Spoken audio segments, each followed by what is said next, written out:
Good afternoon, everyone. And the first item of business this afternoon is consideration of a business motion 7154 in the name of Joe Fitzpatrick on behalf of the Parliamentary Bureau, setting out a timetable for the Stage 3 consideration of the Post-16 Education Scotland Bill.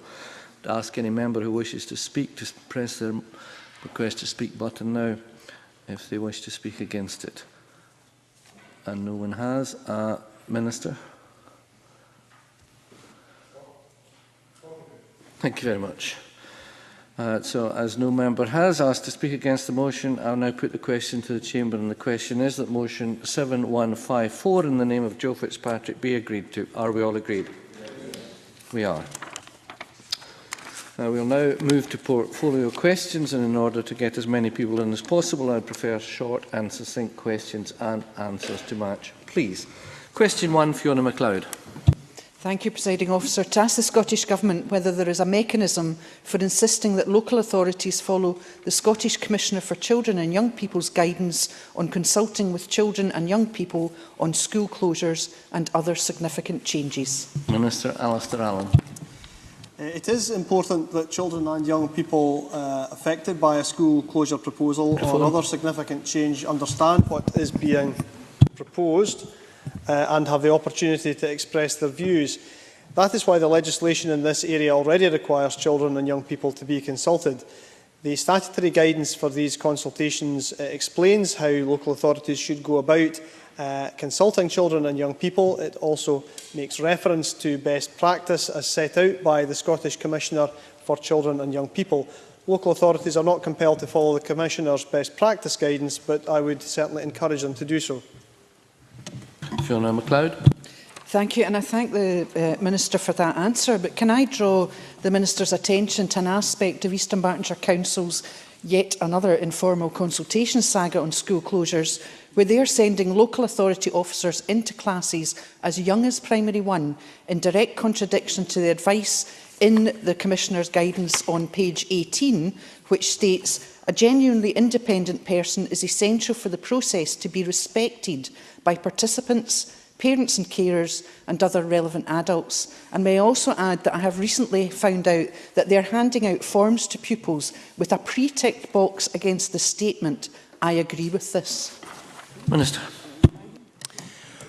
Well, I'm certainly aware that East Dunbartonshire Council has been looking at options for making changes to the school estate, and how it does that is a matter for the Council. Obviously, I would expect it to do so sensitively, but the member will appreciate that I can't comment on the specific concerns or the specific schools that she mentions, as obviously ministers may be involved at a later stage in the statutory process, and it wouldn't be appropriate for me to comment on individual schools for that reason.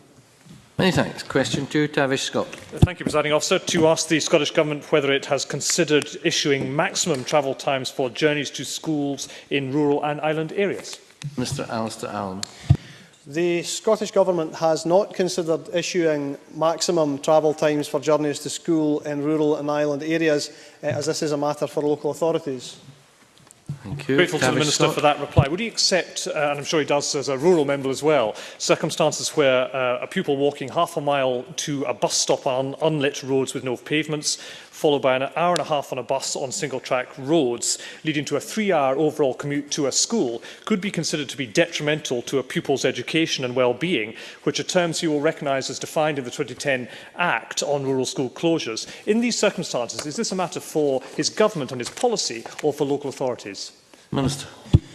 Well, as I've indicated, this is a matter for local authorities, and as the member alludes to, as an island member, I can obviously understand some of the issues that the member wants to raise, but at risk of repeating myself, I do not wish to put either myself or himself in the position that any process around individual schools may be prejudiced by my commenting further, although there is, I understand, correspondence which is raised with me about some of these matters, and the reply is in the post. Thank you. Supplementary, Gordon MacDonald. Thank you, Presiding Officer. Can the Minister inform Parliament how the recommendations of the Commission on the delivery of rural education will be taken forward in order to ensure educational benefit remains a key consideration of the school closure decision-making process? Not entirely sure that's relevant. However, Minister, I dare say you've been briefed on it.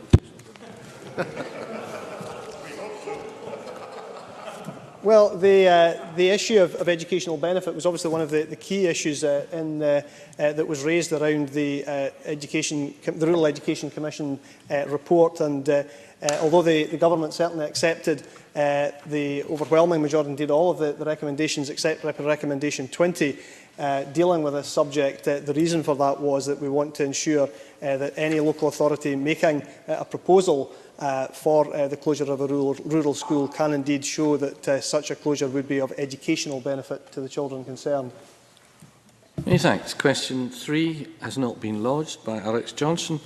This is the third time he's not provided an explanation, and we'd be grateful if one could be provided. Question 4, Margaret Mitchell. Thank you, Deputy Presiding Officer. To ask the Scottish Government what provision is made in local authority schools for access to educational psychology services. Mr Alistair Allen. Educational authorities have a statutory duty to provide a psychological service as specified in Section 4 of the Education Scotland Act 1980. Provision beyond the statutory requirement is a matter for local authorities and will be determined by local and national priorities.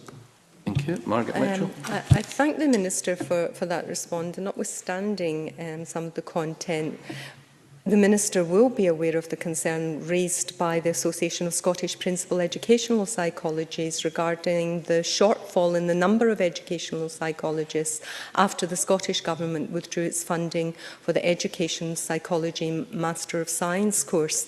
Given educational psychologists have a pivotal role in identifying children and young people with dyslexia, how is the Scottish Government ensuring that children and young people with dyslexia have timely access to the full team of expertise they require in order to allow educational psychologists to help them, and also to ensure there are educational psychologists available to work with speech and language therapists to help the 60% of young offenders and up to 80% of children and young people accessing mental health services, all of whom have speech and language and communication needs. Minister. Well, with regard firstly to the issue the member raises rightly about the importance of dyslexia, she will of course be aware that the Government has provided material in the form of the dyslexia toolkit, and the issue she raises about dyslexia in prisons is something that certainly the Government has been paying close attention to. Indeed, I visited Perth Prison around this very issue. With regard to the provision of educational psychologists, notwithstanding what she has said, it must be said that my understanding is that the courses for Dundee and Strathclyde in this are near capacity. So the Government is aware of the issue of supply and is sensitive to it. Thank you. Question 5, Drew Smith. To ask the Scottish Government what progress has been made on college mergers in Glasgow. Secretary Michael Russell. Presiding Officer, I have approved a proposal from Langside, Cardonald and Annisland colleges to merge. The colleges aim for a vesting date of 1st November 2013. The necessary order has been laid in Parliament. I will also be considering the merger of John Wheatley, Stowe and North Glasgow colleges in due course. Thank you. Drew Smith. Thank you, Presiding Officer, and can I thank the Cabinet Secretary for that answer. Can he tell the Chamber how many extra places will be available for prospective college students in Glasgow as a result of his mergers? Cabinet Secretary. Well, that will be a matter for discussion by the colleges with the regional board, who are taking, of course, the regional overview, and that is a major innovation because it will allow them to look at regional need and to operate as colleges of scale. And it'll be a matter of discussion with the Funding Council, who of course are very sensitive to the issue of how places should be provided. The important thing, of course, is that we have met these targets we set ourselves for places, and that those places are providing high-quality places, which are making sure that young people and older people are well prepared for the world of work. Like many people in Glasgow, that will be greatly welcomed across the city, and I think it is about time the Labour Party got in step with that. Thank you. Joan McAlpine. Can I welcome comments from Paul Little, Principal of Glasgow College, who said that the college merger had created a world-class institution? Does the Cabinet Secretary believe that the merger has created a college that's better able to deliver courses in line with skills demand? The Secretary. I do believe that that is true. And, well, it would perhaps be surprising if I didn't. Mr Finlay has just shouted well read at a fellow member of the Chamber. I don't think that shows either the respect for that member or the type of debate that we need to have in this Chamber. But then Why am I surprised that Mr Finlay's done that? The reality of the situation is that we do need to have colleges of scale that deliver for the people of Scotland.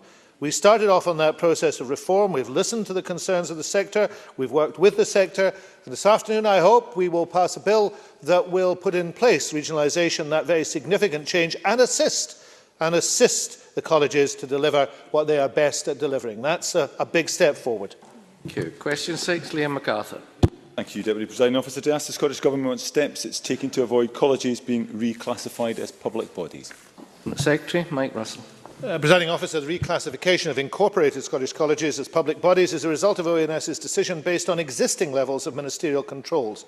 In Scotland, our relationship with colleges is founded on strong partnerships with associated governance arrangements.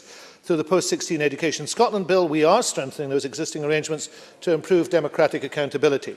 Since ONS's decision in 2010, we've negotiated on the need to implement this decision in Scotland with HM Treasury. It remains our belief that HM Treasury has the power to mitigate the impact of ONS's decision on Scotland, yet it has refused to do so. Liam MacArthur. Thank you, Deputy Presiding Officer. I've listened closely to what the Cabinet Secretary has had to say, but I'm still unsure why, if he has known of the potential threat since 2010, he's not taken steps before now to address or at least mitigate the serious impact on our colleges. He has insisted that his approach to college reform will not be, quote, sacrificed to ONS classifications. He blames Treasury for not simply making an exception for him, and he even blames opposition members for not raising this issue with him before now. Is not the truth that the potential threat to our colleges, to their reserves and their ability to raise revenue, have been largely brought about by his own dither and delay and unwillingness to engage properly with this issue over the last 3 years? Cabinet Secretary. Well, Presiding Officer, the Education Minister really can't win. If I actually have a policy, I'm accused of being dictatorial. If in actual fact I try to work with colleagues of Mr MacArthur's in the Westminster Government, I'm accused of dithering and dillying, I think was the word he used. The reality of the situation is that this is unwelcome and unnecessary. And Mr MacArthur could exert himself to speak to his colleague, the Chief Secretary of the Treasury. We wouldn't have to do this. So the blame for this lies entirely with the coalition government. It is an action that's anti-college. It is not going to help the colleges, but the good news is we're working very closely with the colleges and positively with the colleges to make sure that we can put in place arrangements that will actually take those colleges forward and work around the difficulties that are being placed in front of them. The difficulties are coming from the UK coalition government, from the Treasury, from the Liberal Democrats. We'll make that clear everywhere in Scotland. Many thanks. George Adam. Thank you, Presiding Officer. Can the Cabinet Secretary outline the action being taken to introduce national pay bargaining in colleges? Cabinet Secretary. Later this afternoon, we will have the opportunity to vote on the framework for national pay bargaining. That's very welcome indeed. And of course, there is comprehensive negotiation taking place as well. We are delivering on a commitment that we've made to ensure that we stop the balkanisation of Scotland's colleges and the balkanisation of terms and conditions in Scotland, which was introduced by Michael Forsyth and was continued under Labour administrations. We're the ones who are changing it. Finlay. Ask the Cabinet Secretary why there was no mention of national pay bargaining in the bill when he set it out in the first instance. Upset. Mr Finlay, he thinks he has me. But actually, of course, what we've been trying to do is listen to the sector and work with them. I made a commitment to national pay bargaining before Mr Finlay was even a member of this chamber. I have gone on with that commitment. I've gone through with negotiation. We set up the framework. But belt and braces, I decided what we'd do is we'd also put a commitment into that bill and honour that commitment.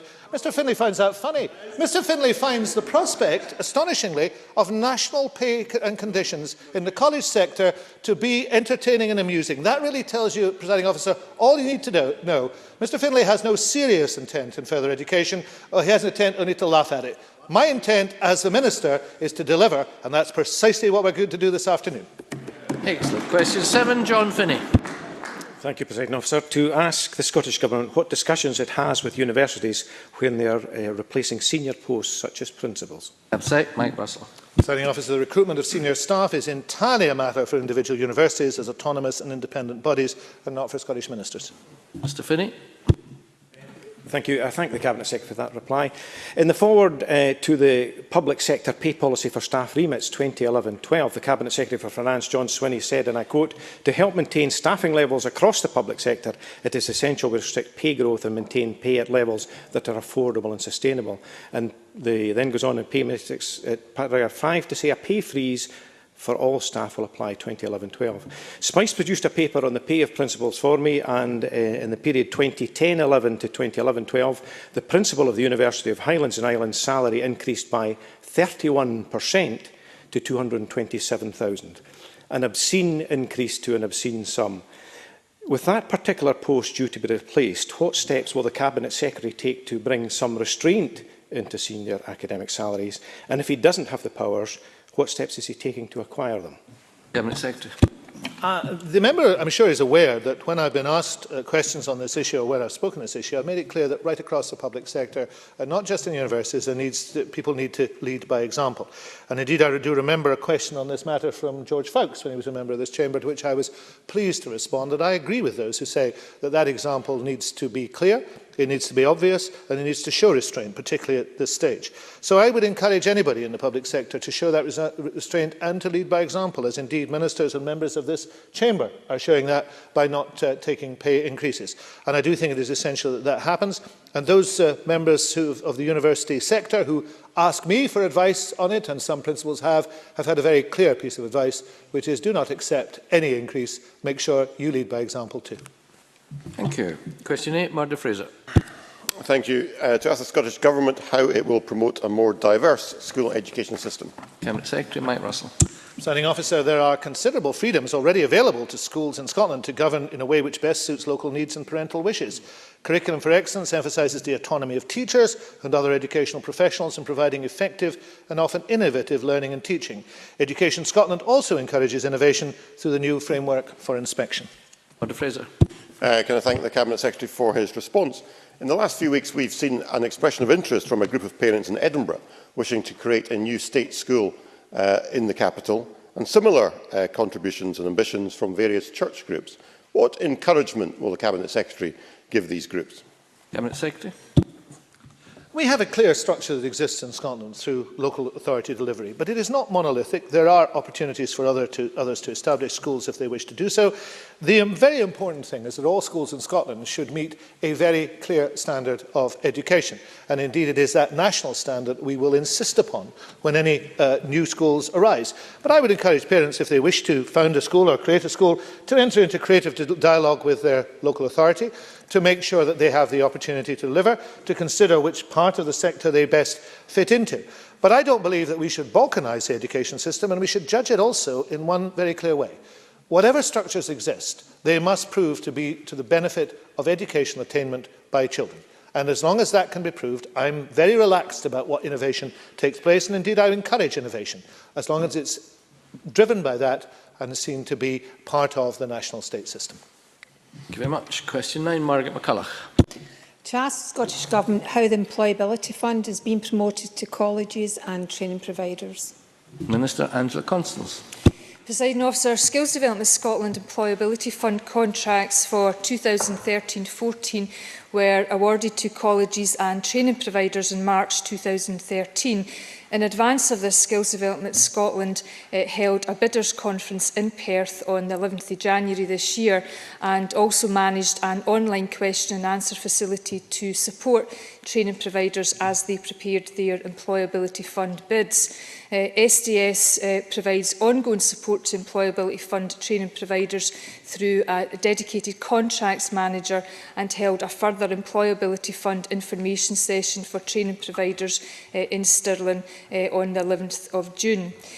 With regards to the Scottish Funding Council, this body has negotiated delivery of the college element of the Employability Fund as part of college outcome agreements, and the Scottish Funding Council will continue to support colleges through regular engagement with outcome managers. Many thanks. Margaret McCulloch. I thank the Minister for her reply.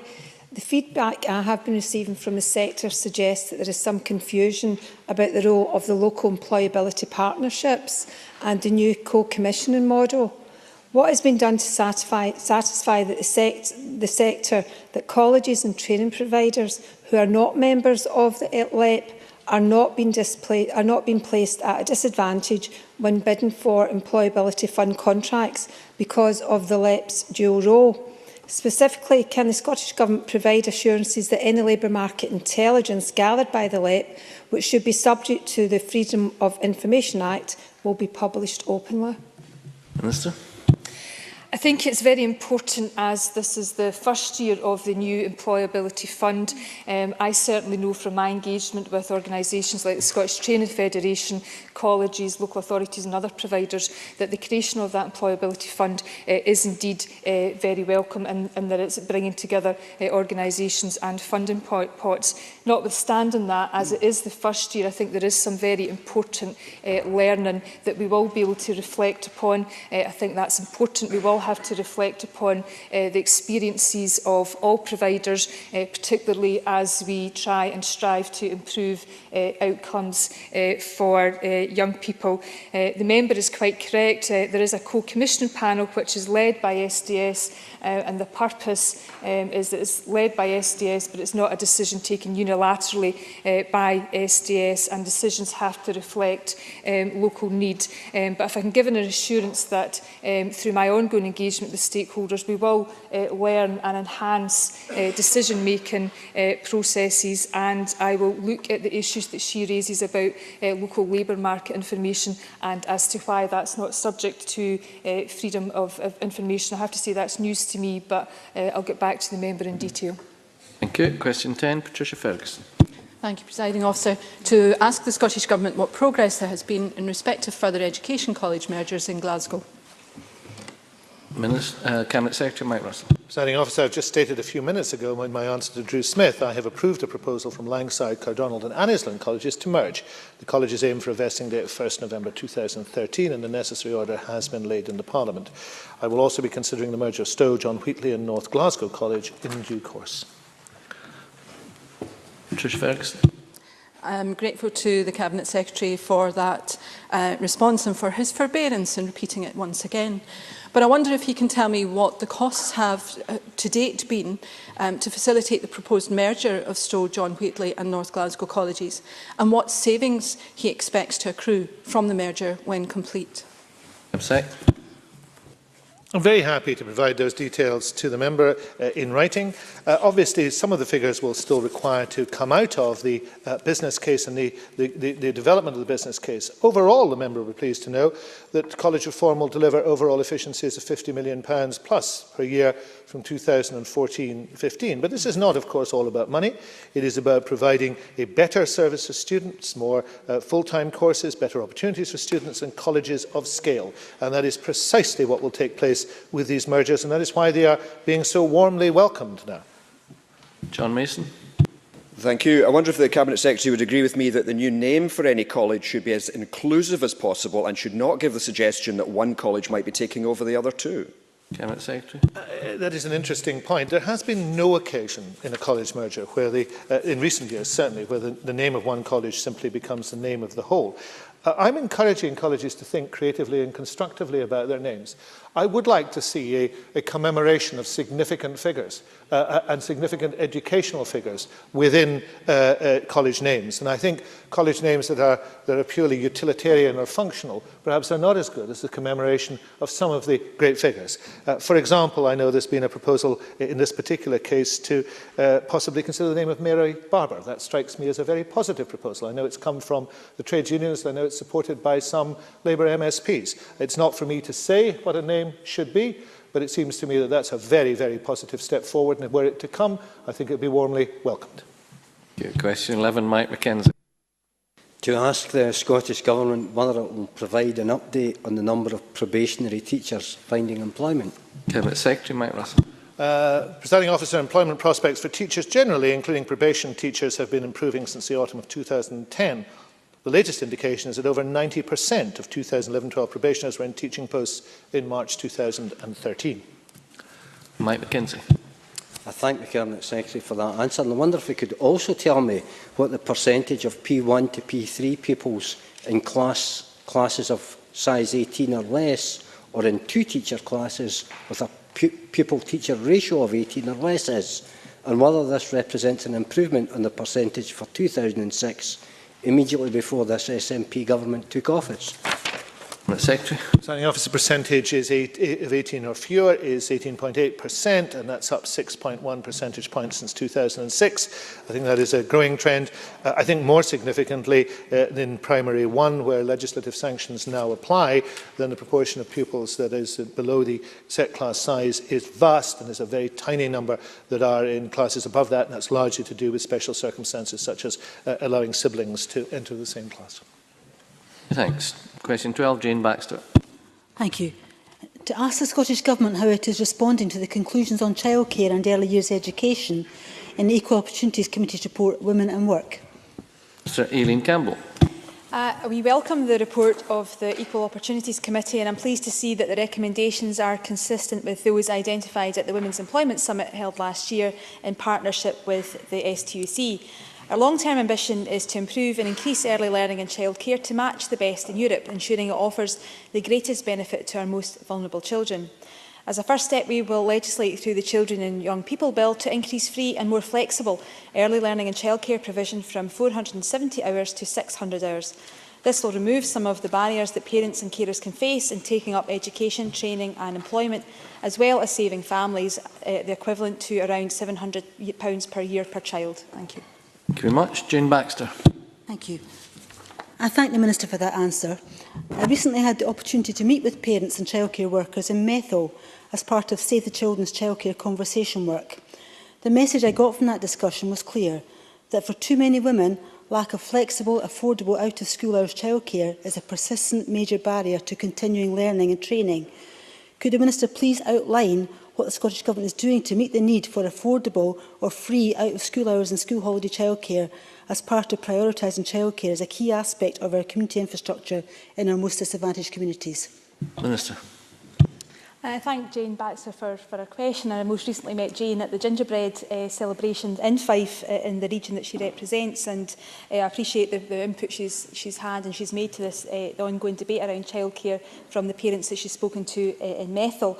And absolutely we recognise that flexibility is a key thing that we need to get right, which is why flexibility will be enshrined in the Children and Young People Bill, recognising the need for that to meet the needs of parents who want to access education and training. We need to provide the hours in a flexible way. But she does raise the point about out-of-school care and the need for childcare needs for parents for children who are older than the early years sector. So that's why we are pleased that the SOSCN are on the early years task force. There's a subgroup that's looking at out-of-school care. We've just announced £1.7 million for third sector strategic partners, which include SOSCN, CALA, NDNA and the Scottish Childminding Association, in order to influence the way in which we can provide more opportunities for families with children that are older but nonetheless need childcare facilities available to them. Thank you. Question 13, Sandra White. Thank you, Presiding Officer. To ask the Scottish Government what its position is on the reported comments of Professor Ferdinand von Prunzinski and other panel members of the View of Higher Education Governance in Scotland on the draft Scottish Code of Good Higher Education Governance. Cabinet Secretary Mike Russell. Presiding Officer, I was pleased to welcome the proposals in the von Prunzinski review and agree that it is important they are implemented appropriately. The work to develop the draft code is important in taking the process forward, building upon existing good practice. The provision in the Post-16 Education Bill for the Scottish Funding Council to determine the principles of good governance will also help. The willingness of Lord Smith, as chair of the group that drew up the code to listen to views for improvement and to consult, is welcome. But it's obvious that the new code cannot implement all of the review recommendations. That's why it's always been our intention to implement the recommendations in three distinct ways: by engaging key sector stakeholders as implementation partners, by engaging the sector itself in implementing recommendations by agreement, and by employing legislation where necessary. Sandra White. I thank the Cabinet Secretary for that very comprehensive reply. The Cabinet Secretary will be aware of NUS Scotland's expressed a number of concerns over the code, in particular with regards to the appointment and remuneration of principals, where staff and students will not be fully included in the decision-making process. Can the Cabinet Secretary tell us what steps the Scottish Government will take to address these concerns? Yes, I have been keen from the very beginning that the students and staff and others are involved in the process, and I have on a number of occasions, of course, drawn that to attention of the chairs of court. I fully support the principle of having more transparency. I expect to see the recommendation in this regard further reflected in the final version of the code. And I did receive a letter, as I believe the convener of the Education Committee did, from Lord Smith last night that indicates areas in which he is likely to make progress, which I think will be positive. But we need to see the final code before deciding what further action is required, if any. The University Sector Advisory Forum, Presiding Officer, and its broad membership from across the sector, including student and staff trade union representatives, will also have an important role to play, and indeed that arises out of the Von Pronzinski review. I chaired the Advisory Forum's first meeting on the 12th of June, and it agreed that a key part of its initial focus will be the implementation of the Von Pronzinski recommendations and the new governance code. We'll also have an opportunity to consider whether further legislation is required, and I've committed to bring a bill to the Parliament in coming years. Many thanks. Question 14, James Kelly. Thank you, Deputy Presiding Officer. To ask the Scottish Government what savings will be made as a result of the merger of Langside, Anniesland and Cardonal colleges. Cabinet Secretary Mike Russell. Presiding Officer, as Mr Kelly will know, I wrote to him last week confirming that the colleges estimate now that their merger will save some £21 million in the 5 years to 2016-17. James Kelly. I thank the Cabinet Secretary for his answer and the response to the letter that I wrote nearly 2 months ago. In that, he indicated that the savings would be £21 million. Can I ask, will he commit to publishing a detailed breakdown of that £21 million and also to confirm whether it includes proceeds of the asset sale of Woodburn House, a sub-campus of Langside College in Rutherglen, which is currently in the process of being sold off? Cabinet Secretary. All public finances are transparent, and I'm quite sure that as the merger progresses, the college will publish its accounts and those will be made fully available. And of course, the member will be able to identify from those what proceeds, if any, have come from asset sales. Good. Question 15, David Torrance. Government, what progress has been made regarding the regionalisation of Adam Smith College and Carnegie College? Secretary Mike Russell.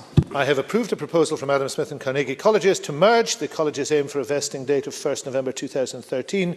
The necessary order has now been laid in Parliament. David Torrance.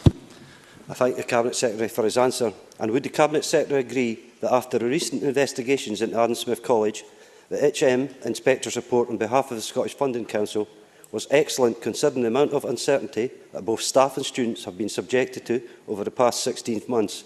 It is a testament to the dedication and commitment of Adam Smith College staff. I'm very happy to put on my record my admiration for the fortitude and perseverance and talent of the staff and student body at Adam Smith.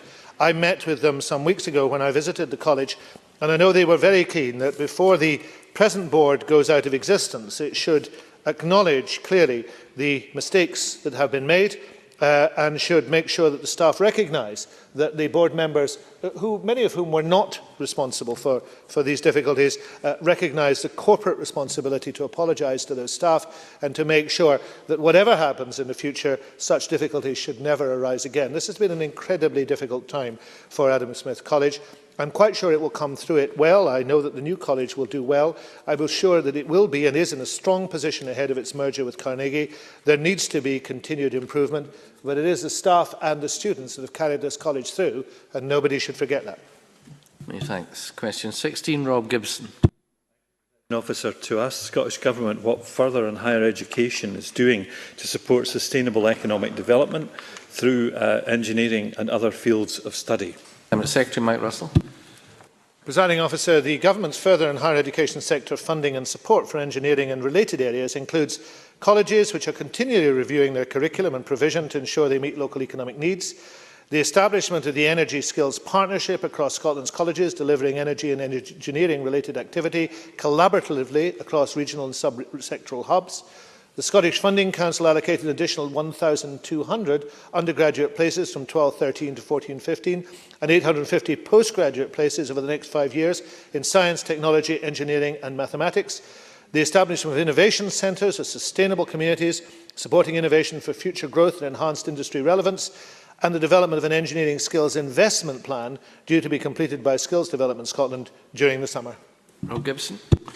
Thank you, Presiding Officer. Given the experience of North Highland College with Global Energy Training School and others like it, I wondered if we can codify or systematise the approach of creating partnerships between colleges and sustainable economic developers as something which is a great success for Scotland's economic recovery.